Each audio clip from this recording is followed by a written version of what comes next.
Well, for the last several days, there have been talks of how the impasse after the Mumbai terror strikes could have paved the way for military strikes on terror hubs in Pakistan. But the wars in Iraq and Afghanistan have proven that conventional military strikes cannot defeat a determined terrorist force. In the current situation in the subcontinent, here's why a military option may achieve very little. Let's just take a look at that.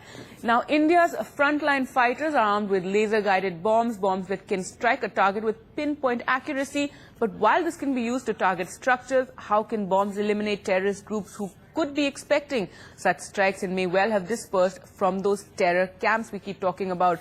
Now, is the government prepared to launch airstrikes on the territory of a country which is armed with nuclear weapons and where there is no clarity on who controls the weapons, the civilians or the military, in fact? And another point to be noted is that in the event of a Pakistani counterattack, which is entirely expected, a battle to target terrorists could well turn into a full-scale war between India and Pakistan. This would be fought using tanks, warships, fighter aircrafts. How would this thwart terrorism? And is it in India's interest really to fight an army which is otherwise occupied in containing terrorism on the Afghanistan front? Now, even if India prepares for war, it would take more than a month to have its defenses in place on the Western front, which requires massive mobilization. This has not happened so far. And of course, the point that economically, a war between India and Pakistan, even for a period of 2 or 3 weeks, would cost thousands of crores. This would damage the foreign investment climate and affect GDP growth. Of course, India is dealing with the current financial meltdown.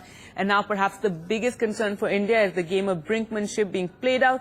There is a danger that Pakistani forces could provoke an Indian reaction, thereby deflect from the real issue, terrorism emanating from its soil. This could be done through massive artillery shelling in areas along the line of control or in areas such as Siachen, engaging Indian helicopters or aircraft operating closely to the line of control or international border with missiles or gunfire.